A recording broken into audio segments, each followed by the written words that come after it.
You're listening to Later with Mo Kelly on demand from KFI AM 640.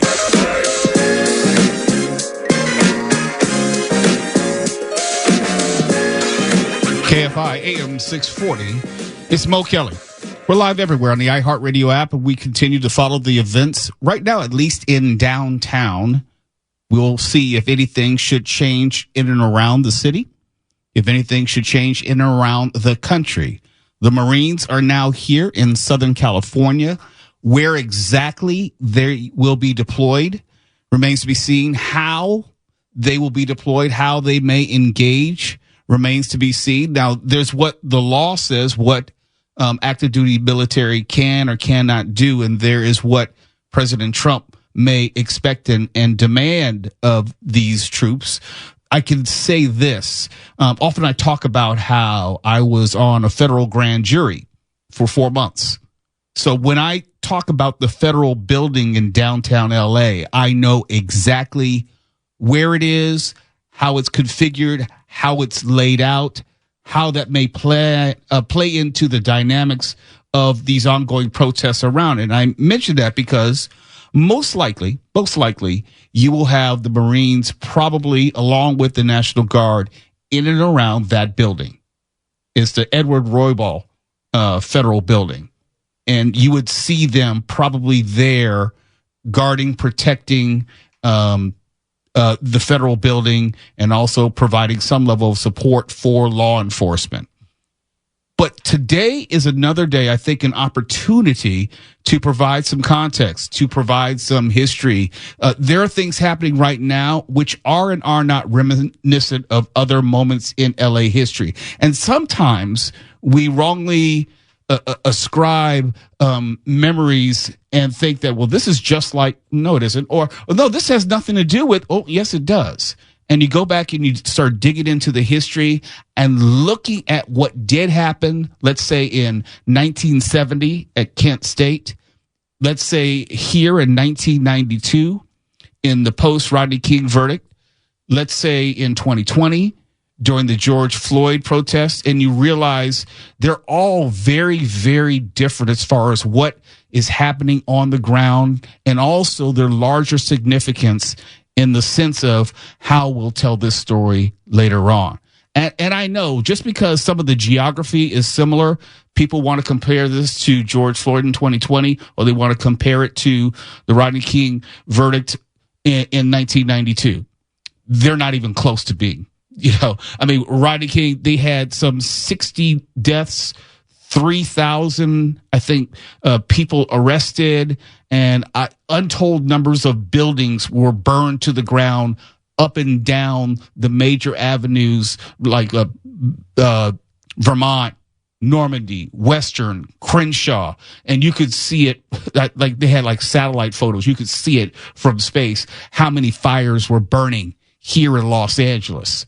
I'm old enough to remember it firsthand. I remember I was driving down the 110 freeway south, passing Florence at Florence Boulevard when the first reports came in of rocks being thrown at Florence and Normandy. I'm south on the 110, passing the Florence exit. As it was unfolding, I was working for the Los Angeles Chamber Orchestra at the time, and interestingly enough, I was listening to the late Jim Healy on KMPC 710. And that was my time where I was just learning more and more about radio and the magic of using sound effects and telling stories on the radio. Had no idea where life was going to lead me. But I remember that we were all under curfew, and I'll get to that in just a second. We were all under curfew that night and the subsequent days, I don't know how long, maybe up to a week. And yes, we know the National Guard came to Los Angeles. And I'll take you back in history, and I'll play you the speech of then President George Herbert Walker Bush and how that moment unfolded. There's a lot of history here that can be very instructive as far as what is going on, how things are comparable, and how things are not comparable. But let's talk about the curfew, which was recently announced by Mayor Karen Bass here in LA. And now, if you want to make a comparison to Rodney King or George Floyd. This was a limited, very limited in scope curfew as far as the area involved. And it's actually done under somewhat different circumstances. It's not like we've had the same type of violence or the same level of looting and incidents that we had in George Floyd or Rodney King as of yet. This is almost like preemptive. We had talked about this last night with Michael Monks about whether that might have been in order to at least make sure that there are fewer people hanging out downtown. From the different reports that I've seen and heard, it was somewhere between like 80 and 100. Depending on the news outlet, that's what they were estimating as. If you want to go back to 2020 or even 1992, no, we're talking thousands. I remember when Parker Center was attacked by protesters and people who were trying to foment violence on Parker Center. I remember what that was like and how everything had shut down in the city. Did you know last night they had the BET Awards? Within walking distance of the protest, walking distance. Did you know that they had a LA Sparks game at Crypto.com Arena? Walking distance from the protests. These things are just not the same. During 1992, everything was shut down. No one could go anywhere. They were not having events. There were no Laker games going on. There were no Kings games. I mean, or Dodger games going on at that time of year. Or even Lakers at that point. It was not going on. It's a different situation. But here's Mayor Karen Bass. Many businesses have now been affected by or vandalized. Last night, there were 23 businesses that were looted. And I think that if you drive through downtown LA, the graffiti is everywhere and has caused significant damages to businesses and a number of properties. So my message to you is, if you do not live or work in downtown LA, avoid the area. Law enforcement will arrest individuals who break the curfew, and you will be prosecuted. Hundreds of officers from police and sheriff departments from across the region and state are working alongside LAPD through a unified command structure. The curfew will be in place tonight from 8 p.m. until 6 a.m. I want to thank the governor for his partnership and especially thank our state and local leaders and deputies, officers and deputies who are working tirelessly. So curfew guidance, again, it will begin at 8 p.m. tonight and go until 6 a.m. tomorrow. I will consult with elected leaders and law enforcement officials tomorrow on the continuation of the curfew, but we certainly expect for it to last for several days. The curfew area will be between the 5 freeway and to the 110 and the 10 freeway to where the 110 freeway and 5 freeway merge. You look at the map and you can see that the city of Los Angeles is a massive area, 502 square miles. The area of downtown where the curfew will take place is 1 square mile. I think it is important to point this out, not to minimize the vandalism and violence that has taken place there. It has been significant, but it is extremely important to know that what is happening in this 1 square mile is not affecting the city. Some of the imagery of the protests and the violence gives the appearance as though this is a citywide crisis, and it is not. So everyone must abide by this curfew. Limited exceptions will apply for residents, people traveling to and from work, and credentialed media representatives. We'll have the words of LAPD Chief Jim McDonald when we come back. You're listening to Later with Mo Kelly on demand from KFI AM 640. KFI AM 640. It's Mo Kelly. We're live everywhere on the iHeartRadio app. Of course, we are continuing to follow this story. It's a little bit different tonight. We know that there is a curfew, which is going to be in place. We just told you about it. We replayed the audio of Mayor Karen Bass. It's going to begin at 8 p.m. tonight, and it will go all the way through 6 a.m. She did indicate that probably it would be for multiple days. Now, if we want to make comparisons to the past, like I was intimating last segment, this seems preemptive. It's not to stop what has been going on largely. Yes, there were, I think she said 100 arrests yesterday. She made mention of looting and other vandalism. That's what it was, and graffiti.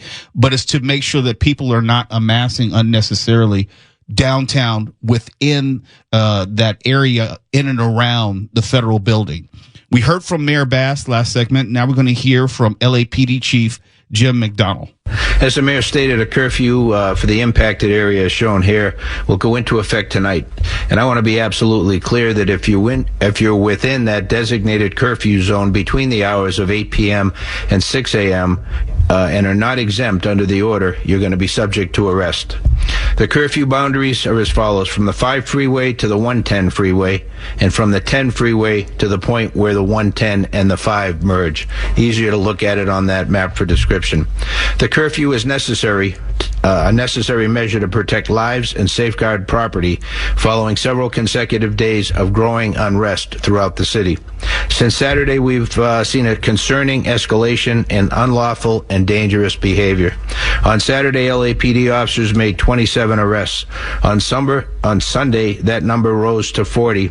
By Monday, arrests totaled 114, and today alone, we've made 197 arrests. The recent days, it's been as a part of a unified command with our partner agencies who've responded through mutual aid compact and been very, very helpful to us, and we're very thankful for that participation. Of those I mentioned for today, 130 were arrested near Commercial and Alameda. An additional 67 were taken into custody after unlawfully occupying the 101 freeway. Let me back up there. Commercial and Alameda, that means right in front of the federal building. That's exactly where it is. So you have a point of reference. You say Commercial and Alameda. And Twala, you and I were talking about those who probably got arrested were the knuckleheads who did not disperse last night, probably throwing the fireworks or the improvised firework devices, that kind of thing. Those are the individuals I'm guessing here are the likely culprits. Anyone who was out after dark, after all the protesters left, anyone out there, rabble rousers and individuals looking for trouble, instigators, that's who got arrested. They found it. An additional 67 were taken into custody after unlawfully occupying the 101 freeway near Commercial Street. Our CHP partners were instrumental in that. So again, let me be clear that this behavior, blocking freeways, city streets, and on-ramps, refusing to comply with lawful dispersal orders, and interfering with public safety operations is dangerous, unlawful, and won't be tolerated. If you are in the curfew zone during the restricted hours without that legal exemption, you will be arrested. If you assault an officer in any fashion, you will be arrested. We're operating under a unified command with our partners at the Los Angeles City Fire Department, the Los Angeles County Sheriff's Department, the California Highway Patrol. We're fully coordinated, and our shared mission is clear: to restore peace and ensure the safety of everyone in our city.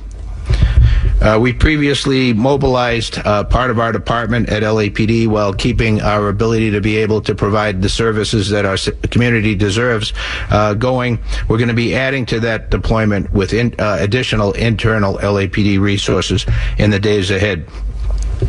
The curfew does not apply to residents within the designated area, individuals experiencing homelessness, credentialed media, or public safety and emergency personnel.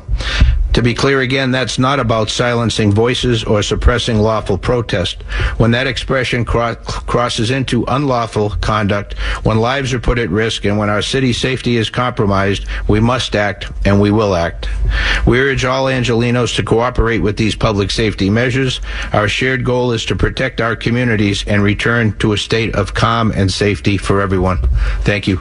That was LAPD Chief Jim McDonnell from maybe an hour ago, earlier this evening, detailing from a law enforcement perspective what is going to be the expectation for you and anyone who may even think of going into the area. Please don't. If you don't live in that area, don't go down there. You don't have any business down there. You will be arrested, and you're just making it worse for law enforcement to maintain control of the situation. Yes, there are going to be some idiots. Yes, there are going to be some agitators. Yes, there's going to be someone who's going to try to push the boundaries because there is a curfew in effect and they want to try law enforcement. I highly recommend that you don't do that because they'll be waiting on you. And if anything, you'll have less leeway tonight during a curfew situation than any other time.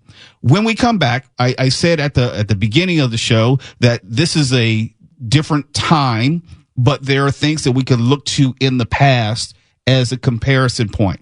The Marines are now here. The National Guard obviously is still here. And when we come back, we're going to go back to May 4th, 1970, Kent State University, and if there are any parallels between then and now. That's next. You're listening to Later with Mo Kelly on demand from KFI AM 640. KFI AM 640 is Mo Kelly. We're live everywhere in the iHeartRadio app. Let's go back into the past. We know because of today, the Marines are here, but there is concern because if you're old enough to remember or you're a student of history, there's a concern that there are unintended consequences with having either or both the National Guard and active duty Marines in situations like these.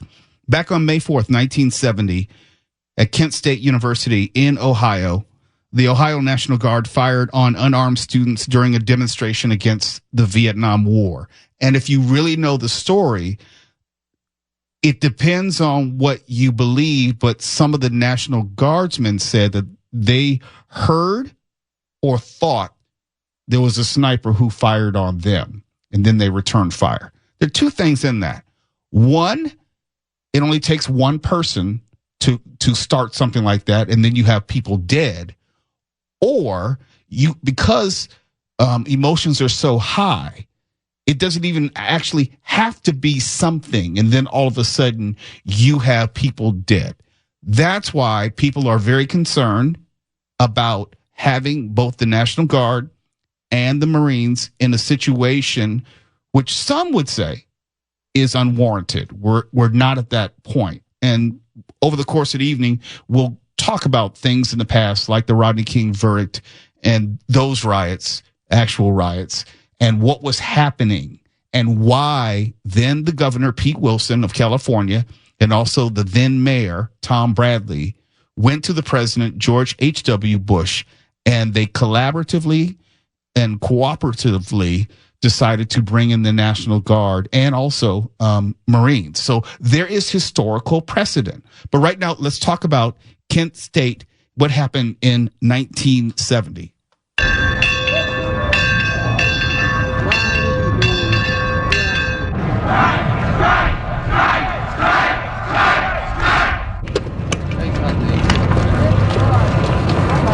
Tear gas first started down the Commons, then the guard moved up on both sides of Taylor Hall and forced the kids off the Commons.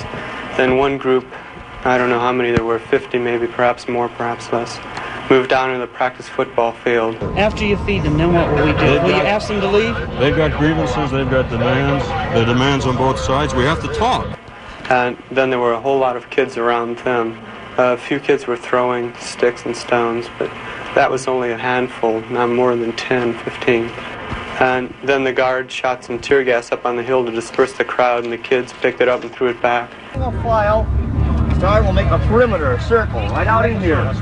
From the right, you move out. You start a big circle around here. You don't talk during a state of emergency, Mike. You know that. Come on. I'm sorry, but we'll I don't talk want as people soon as shot. we get this I don't settled want down. people shot on this campus, just as a citizen of this Who country. wants people All shot? right, but they're sitting quietly. Okay, will you ask them to leave? This area immediately. Leave this area immediately. And all of a sudden I heard the shooting.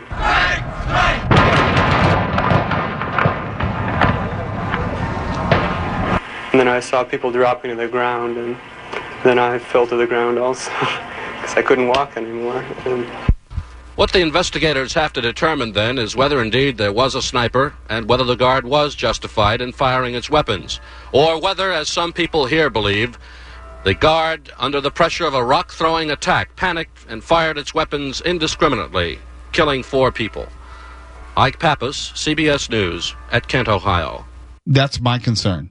That's the general concern when you have active duty military and the National Guard in these high pressure situations, and you're having them perform in ways. And actually, that's why we try, I should say, the country tries to not put the National Guard in those situations as far as trying to either police protesters and not necessarily in a fallback position, because that's why you would have those types of incidents, because that's not their primary responsibility, or hasn't been since the Vietnam War. The hope is that it doesn't escalate to that point where it's necessary for them to intervene. The hope is that, like I said earlier in the program, that the Marines would be to guard the federal building, and that coupled with the curfew, there would be fewer people there, and then law enforcement, as their primary responsibility, would arrest anyone who's even there in the first place. This is, I don't have any firsthand knowledge, but I suspect that's part of the strategy.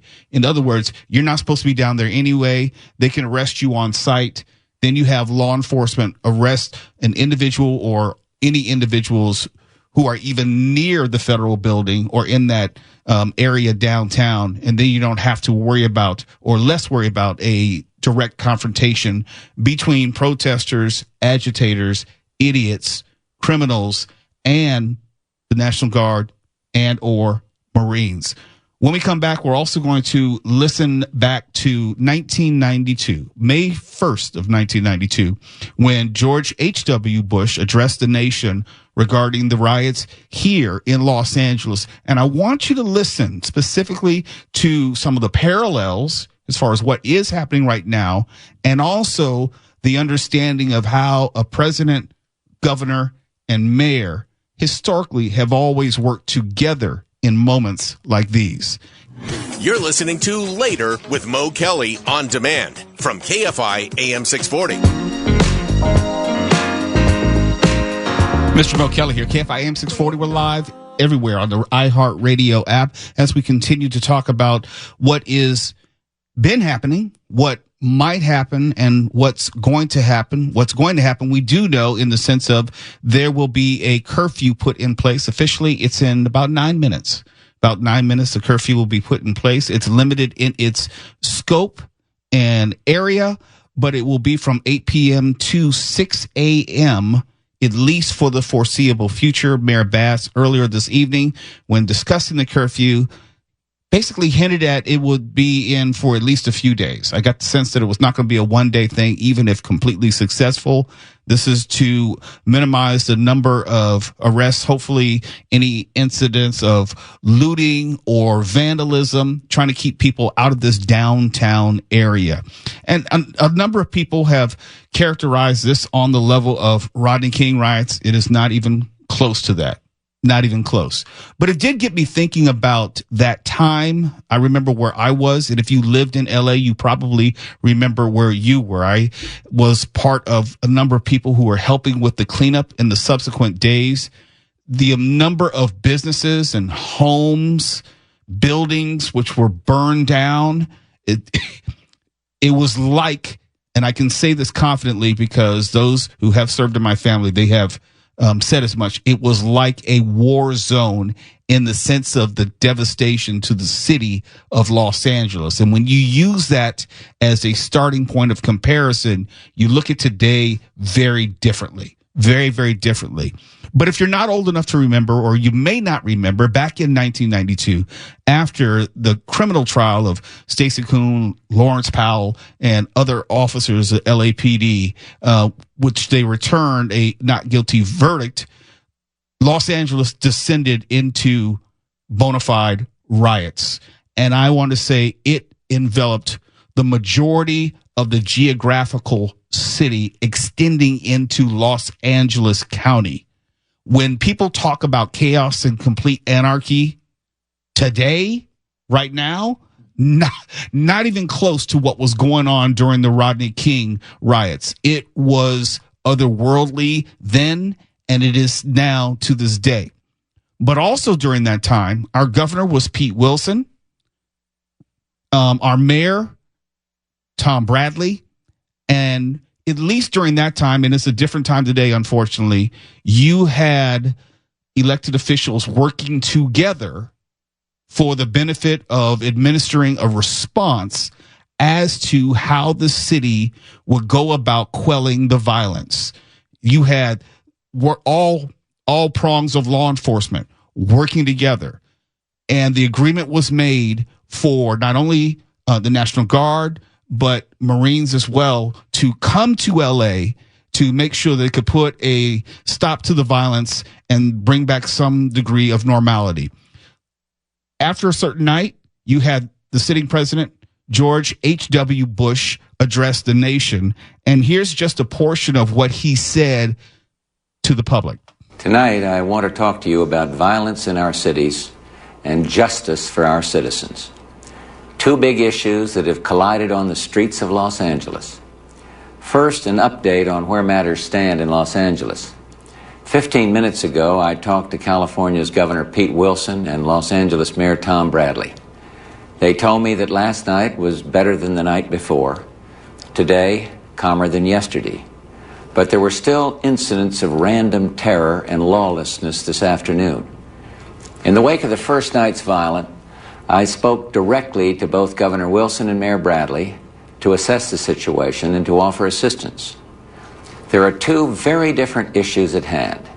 One is the urgent need to restore order. What followed Wednesday's jury verdict in the Rodney King case was a tragic series of events for the city of Los Angeles. Nearly 4,000 fires, staggering property damage, hundreds of injuries, and the senseless deaths of over 30 people. To restore order right now, there are 3,000 National Guardsmen on duty in the city of Los Angeles. Another 2,200 stand ready to provide immediate support. To supplement this effort, I've taken several additional actions. First, this morning I've ordered the Justice Department to dispatch 1,000 federal riot-trained law enforcement officials to help restore order in Los Angeles, beginning tonight. These officials include FBI SWAT teams, special riot control units of the U.S. Marshals Service, the Border Patrol, and other federal law enforcement agencies. Second, another 1,000 federal law enforcement officials are on standby alert should they be needed. Third, early today, I directed 3,000 members of the 7th Infantry and 1,500 Marines to stand by at El Toro Air Station, California. Tonight, at the request of the governor and the mayor, I have committed these troops to help restore order. I am also federalizing the National Guard, and I'm instructing General Colin Powell to place all those troops under a central command. What we saw last night and the night before in Los Angeles is not about civil rights. It's not about the great cause of equality that all Americans must uphold. It's not a message of protest. It's been the brutality of a mob, pure and simple. And let me assure you, I will use whatever force is necessary to restore order. What is going on in LA must and will stop. As your president, I guarantee you this violence will end. The violence that Los Angeles endured and survived in 1992, 10 times, maybe 20 times more than what we're dealing with right now. And hopefully, it won't get any closer in comparison.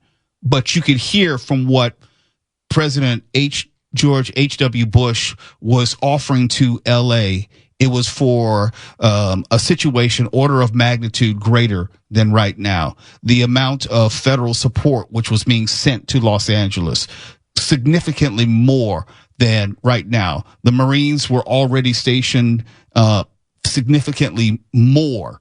And it was done in cooperation and collaboration with both the governor and the mayor. It's unfortunate. That's the only word I can think of as far as how polarized and how politicized this moment is, that we can't get our elected officials to work together. But that's just a little bit of a comparison point between what was 1992 and what is now 2025. It's KFI AM 640. I'm Mo Kelly. We're live everywhere in the iHeartRadio app. KFI and KOST HD2, Los Angeles, Orange County. More stimulating talk.